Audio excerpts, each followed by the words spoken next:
It's time for another edition of the Ostrom Avenue podcast. Johnny Gadamowitz, Ethan Frank with you as always. And today is a very special episode because we are officially, it's been in the works for a little bit from a behind the scenes standpoint, but today is the day where we officially introduce the new member of the team. It's Jordan Leonard. Jordan, how you doing today, man?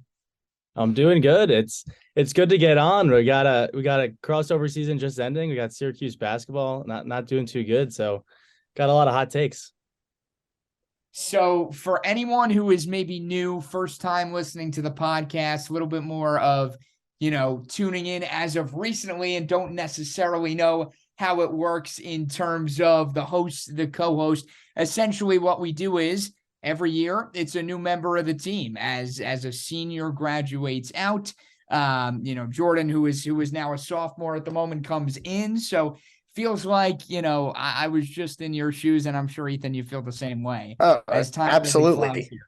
Absolutely. I could tell you the day when Ben introduced me onto the show, and I'm sure you could remember the day, Johnny, when Owen introduced you onto the show, or maybe it was Ben. I don't know. But I remember, when we had those conversations last fall when you were like, would you like to join the team? And I was like, absolutely. And then when I had conversations with Jordan about joining the team, and here we are.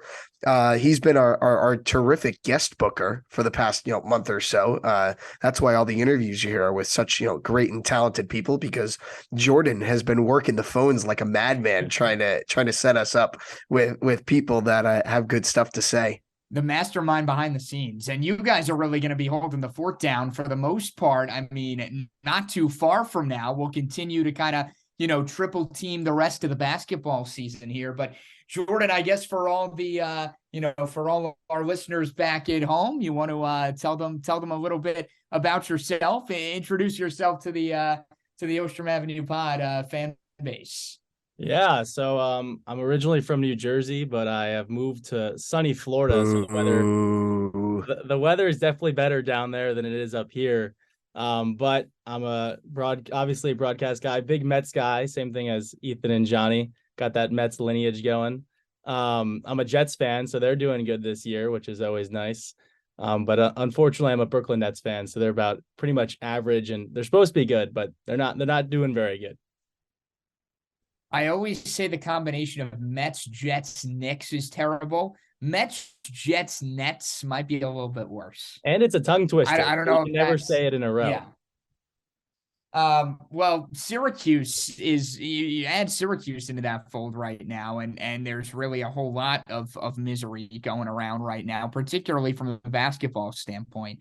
Let's hit on this hoops team a little bit, guys. I mean, what was really just a flat out embarrassing showing against Illinois earlier in the week. A game you put up only 44 points on the night. And I think everyone knew this was a game that the Orange were going into, a little bit over their heads to begin with as far as the matchup was concerned. But just a really disheartening effort, I think, is the word that comes to mind for me.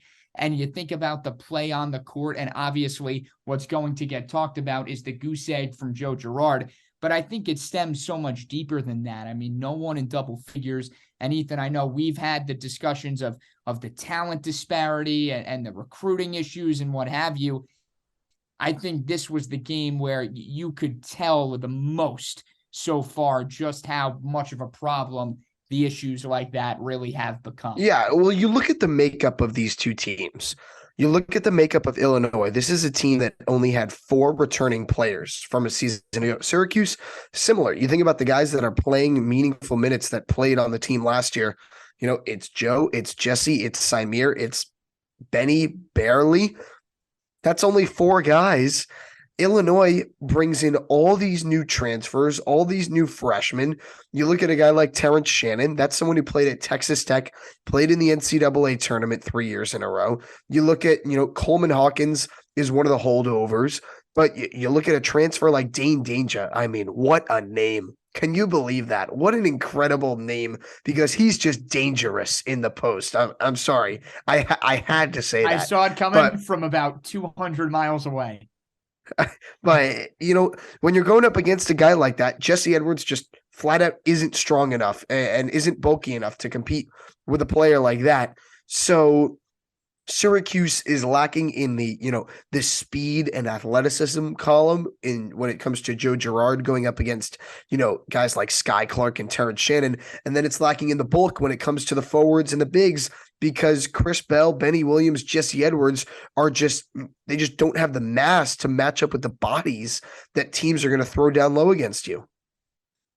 Yeah, I think also it's just, as you said, Illinois brings in a lot of new guys, but one of their experienced guys, Coleman Hawkins, goes out and gets a triple-double and helps them to that victory. And then you look at Joe Girard and Jesse Edwards, who are those experienced guys. They're not doing enough to really help Syracuse win games at this point. Judah Mintz can only do so much when nobody's helping him. He goes 3 for 16. You need those experienced guys like Joe, Jesse, even Benny, who should have taken that sophomore leap to an extent to help these new guys get used to the roster and get used to the game. And they're not doing that right now. I think Syracuse couldn't have thrown a ball in the water if they were standing on the beach.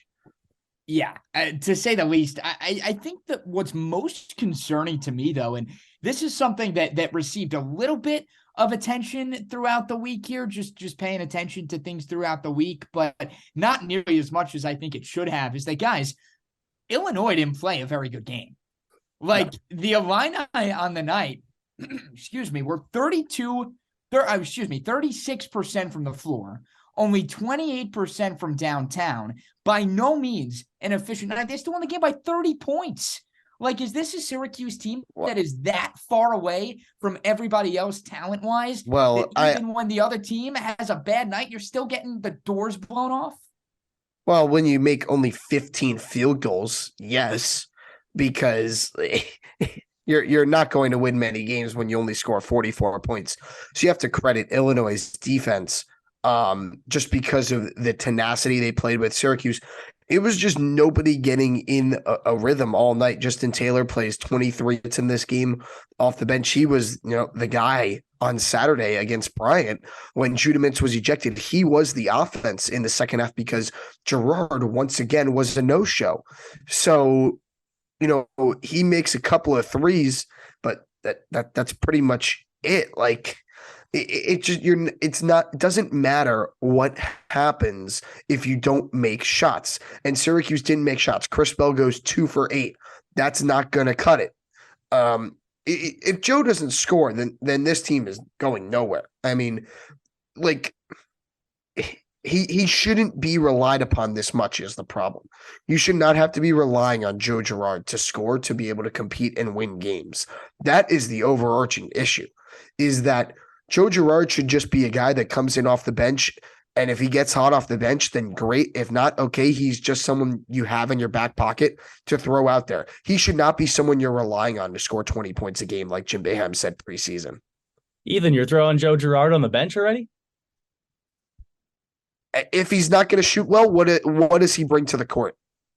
That is a good question. I think he's one of those guys you need to run sets where he comes off a double screen and he can get that shot. But I think also he needs to realize is he went 0 for 3, but he doesn't drive the ball. To get a shooter going, you drive the ball, get a layup, get to the foul line where Joe Girard shoots 90% from, see the ball go through the hoop, and maybe then you can get hot. I mean, he scored 31 points against St. John's, and then he's tailed off from there. So I think part of SU's success is obviously tied to Joe Girard, as Ethan said. But somebody needs to score, and he needs to score to help out Judah Mintz, who's going to do a lot of the driving and the playmaking for Syracuse. He's got 9 points over his last 3 games, does JG3. Let that sink in for a few minutes. It begs the question. He's sinking to the bottom of the bench is where he's sinking. I don't know if I'm ready to put him on the bench. That could you imagine? I mean, that would be. I don't think it'll happen, but like from a eye test perspective, I don't know if I'd take Symir over him, but I think I'd take Justin Taylor over him. Yeah, I'm with you in that when he's not scoring, there is no contribution. Like it's not like he's bringing anything to the table defensively. It's not like he is much of a facilitator for the offense. Really, the only thing he has to give in terms of how he fits into this year's team is scoring the basketball. And I think, everyone wanted to talk up, sliding over to being off ball and kind of going back to that more natural position. And I don't think that move has paid dividends at all like people thought it would.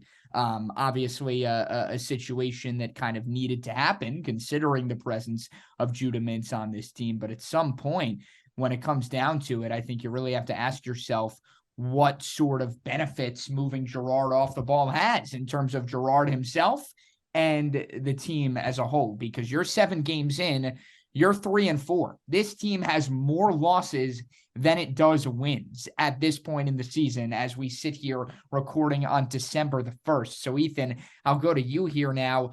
What is the road ahead for this Syracuse team? How do you salvage what's left of this non-conference schedule? An ACC opener coming up this weekend against Notre Dame and South Bend. But after that, some games that I think the Syracuse faithful would like to think are winnable and are there for the taking. How do you make sure that those games are get-right games? Well, 3 things, and I'll start with your first question. After this Notre Dame game, Syracuse should win 6 games in a row. There's no way around that. You play Oakland, Georgetown, Monmouth, Cornell, Pitt, and BC, and then Louisville. Actually, 7 games, and then Louisville. And Louisville hasn't won a game. So I guess maybe Syracuse fans should be thankful they aren't Louisville, because things are going pretty bad down there in Kentucky. Or Florida State, for that matter. Or Florida State. Did Florida State push Purdue yesterday, right? Yeah, but still lost. Yeah, so yeah, that's 7 winnable games. 7 games you probably should be favored in. So there is hope for this team to get some momentum. But going back to Joe, I think the problem is twofold. The first is that Judah is not a pass-first point guard. He is a scoring point guard, and he wants to get downhill and go to the basket, go to his pull-up mid-range game, which is good. It wasn't good against Illinois. That was the first time it wasn't good. But usually it has been on more often than it has been off. The second is that Syracuse doesn't run offense. It's the offense is Judah, Jesse, pick and roll, and everyone else stand on the perimeter and don't move. I remember the days when Syracuse was running sets on offense. Those days are over. Like, when was the last time you saw them call a play or like do something on offense? I can't remember seeing an off-ball screen like ever. So I think that is the main issue, is that Syracuse's offense is so one-dimensional and so reliant on Judah and Jesse to win one-on-one that's why it's struggling so much. Yeah, I would tend to agree. You don't really see much organization on the offense, and that's why you've gotten a couple comparisons for Judah. Looks like he's playing pickup in the backyard, is because he's basically playing pickup basketball as the guy who's ball handling it, because it's only really a pick and roll. But I think on the defensive end, it's more important. They played man in the first game to an extent in the first half, and it looked all right. But the zone just does not work with Joe Girard at the top. There's no length. Back when Kodari Richmond was at the top of the zone, getting steals, having his hand in the passing lanes, that's when the defense was at its best the last time that I saw it, at least. So when you have Joe Girard at the top, it's not working. And if you can't get offensive rebounds, it's not going to be good. They let up 17 offensive rebounds to Illinois, and Syracuse overall is not a great rebounding team, especially in the zone. And the opponents are not shooting great in 3-point percentage. They're shooting about 34% on the year, but it's the fact that they're making 10 3-point shots a game against the Orange. And in college basketball, that shouldn't really happen, especially when teams are making 3-point shots. That's how they create the distance, and then Syracuse has to fight from behind. All right, so we've hit on Joe. We've hit on a little bit of Judah. But let's shift gears here and talk a little forwards. I mean, I don't think there's anything too specific that's standing out as of recently, as far as the play of Benny Williams, as far as the play of Chris Bell is concerned. 2 guys that were receiving some scrutiny from Jim Boeheim to start the year, saying, look, guys like Bell in particular need to find a way to get more active on the glass, get more active defensively, saying you can't just stand there and shoot. And for Bell against Illinois, 3 for 9, finished with 8 points. But again, for what it's worth, no Syracuse player hit double figures in that Illinois game. Where are we at, guys, as far as the pulse of the strides or dare I say lack thereof strides that the likes of Williams, the sophomore, and Bell, the freshman, have made during their time in the starting lineup? I guess the problem is is that everyone wants to score and everyone wants to shoot. And that's not a bad thing. Everyone should be able to score that's on the floor. But it seems that, nobody's making the extra pass right now. And because there's not a lot, there's a lot of congestion on the floor. And Jim Boeheim is not really letting his players get into a rhythm. If they make one mistake, he's yanking them and putting someone. 11 guys played in the first half against Illinois. That's ridiculous. How can Quadir Copeland or Malik Brown take away from 2 minutes of play and say, I really felt good about myself after those 2 minutes out there? What can you take away from that? Absolutely nothing. I understand he's giving Bell and Benny and Taylor a run, but some of these other guys I just feel bad for because they're not being given an equal shot to actually show what they can offer. It's either one good play or one bad play, and then you're out of here. From a Benny perspective, I like what I've seen. I just go back to what he said in the locker room after the St. John's game. He said him and Judah were so in awe that they were playing in New York City for Syracuse. And that's just stuck with me for the last week because what does that mean anymore? Does that still have the same cachet as it did 10 years ago, maybe even 5 years ago? Because it doesn't feel like it. So, I understand that that's awesome and that's something you work for and that's why you came to Syracuse, but what is Syracuse? And that's just what I keep coming back to. But seeing that kind of buy-in from Benny really encourages me. He's still getting there defensively, but I think his offensive game is better than we thought coming into the year, especially after what we saw last season. In terms of Bell, he just needs to be confident. And if he's confident, then I'm happy, even if he's missing shots, because as long as he's taking shots, that's what he's on the floor to do. He is a really, really good shooter. Yeah, I think with especially with the forwards, a lot of them being younger guys, I think you got to ride with them and kind of ride through the growing pains. Chris Bell, as Jim Boeheim has mentioned, doesn't rebound the ball. He had 1 rebound against Illinois, 8 points, which was, again, nobody in double figures, so you can't really take much from that. But I think what Jim has to really stress is get rebounds. If you can get rebounds, prevent other teams from getting on the offensive glass, and then you can have more possessions that it can help you kind of get into a rhythm, then that'll translate to the offensive end. I think you just got to stress Jesse Edwards is doing the job with 2 straight 17 rebound games, but somebody's got to help him down low, get those rebounds so you can then have more offensive possessions and keep other teams from wearing you down on the defensive side. I'm glad you bring up Edwards, Jordan. I think for me, he's really been the lone bright spot over these past few games, especially the tenacity we have seen on the boards.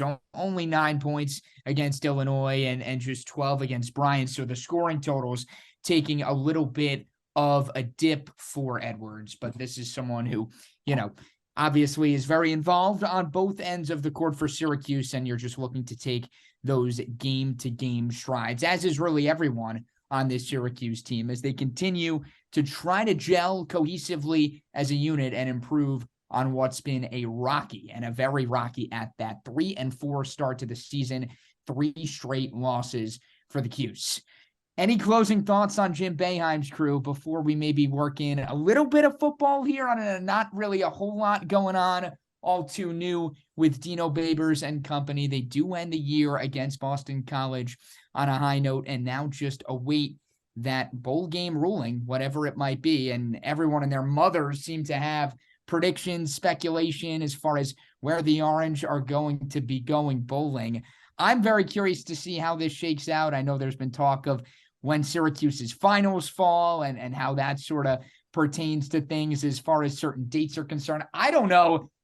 I think people might be overselling how much of an impact that has. You're telling me that they're going to go as far to pick bowl games based on finals weeks. I don't think that's what college athletics really boils down to at this point for a lot of these schools. But regardless, an interesting sort of what-if game to play nonetheless. Yeah, Syracuse, I hope they play in a bowl in the Northeast, whether it's the Fenway Bowl, whether it's the Pinstripe Bowl, because that is – I understand, I'd love to go to Orlando in the Gasparilla Bowl or Birmingham in the is it the Birmingham Bowl or think whatever? It is, yeah. All right. Well, okay. All right. Pinstripe Bowl, The Fenway Bowl would be so much cooler. You'll have so much more support at either of those games than if you go down and play in the South. I think the Pinstripe Bowl has to be number one, just because you'll be playing a Big Ten team, and that's better than playing, an AAC team. No offense to the AAC, but I think we can all sit here and say that the Big Ten would be a more fun opponent than the AAC, especially after Syracuse's first game against the Big Ten this season. So I think that would be cool. I'm so done with Dino Babers. I mean, what an embarrassment that his undisciplined football team showed against BC. Why do you need to go plant a flag in the middle of the field? Why? Against a 3-win team? Who cares? Like, honestly, who cares? I understand that, you got the flag in the end and you were the bigger man. But, the only reason that team is doing that is because there isn't someone who told them don't do it in the first place. And that falls on you, Dino. So that frustrated me. Enrique Cruz punching a guy. I mean, what the heck? Like, it all comes back to coaching, and 7 wins saves his job. But I'm more of a process than a results guy. And the process to get to 7 wins should not have been the result that it got. I was going to say, Ethan, unfortunately, I think Dino is coming back next year. I think John Wildhack confirmed it. That's awesome. I'm excited. Yeah, I was not too big of a fan of the flag plant either. I was shocked it caused more of a commotion in the Syracuse BC game than the Ohio State Michigan game when Michigan planted the flag. But when you have the most penalized team in the nation, it obviously falls on the head coach, and that's just kind of very disappointing. You start off 6-0, then you go 1-5. Luckily 1-5 with that fourth quarter. It was looking like 0-6. But bowl game wise, I mean, I hope Gasparilla Bowl is number one on my list because that's a short drive over to Tampa from Florida from where I am. Regardless, it should be very interesting to see where the Orange do end up. I'm with you, Ethan. I think Northeast is something that definitely would be beneficial for this team as far as getting fans there, as far as the alumni network is concerned. But hey, nothing wrong with a little bit of warm weather either if it does end up being somewhere down south. So 7-5 Syracuse getting ready for its bowl game, and 3-4 Syracuse basketball trying to get back to 500 and back in the win column, something they haven't done since all the way back on November 21st in the opening game of the Empire Classic at the Barclays Center. That's just about going to do it for a very special edition of the Ostrom Avenue podcast, the Jordan Leonard debut episode. That's what we'll remember this one as. As far as our coverage on WAER Sports is concerned, it continues to roll along. We've got Saturday basketball for you. The Orange on the road in South Bend going up against Notre Dame in the ACC opener. And of course, all our coverage gets going with McClurg team countdown to tip-off at 11:30 a.m. So make sure you don't sleep in too late on Saturday morning. And then Sunday is when the bowl games are indeed revealed. So keep it locked to our Twitter at Ostrom Avenue Pod and WAER Sports Twitter at WAER Sports for full coverage as far as any postseason bowl game updates are concerned for Syracuse football. Busy time. Syracuse basketball trying to, right the ship here, and Syracuse football trying to make sure they end their season on a high note. Be sure to find new editions of the Ostrom Avenue podcast wherever you get your podcasts. We're also on YouTube, so you can check us out there for all your video content as well. With Ethan Frank, and Jordan Leonard. I was about to say I'm Jordan Leonard. Wow. You've said it so many times in a row now, Johnny, that we're working in a new outro. You know what? Mentally, I'm making the switch. With Ethan Frank and Jordan Leonard, I'm Johnny Gadamowitz saying so long. Enjoy the rest of your week, and we will talk to you next week. Have a good one.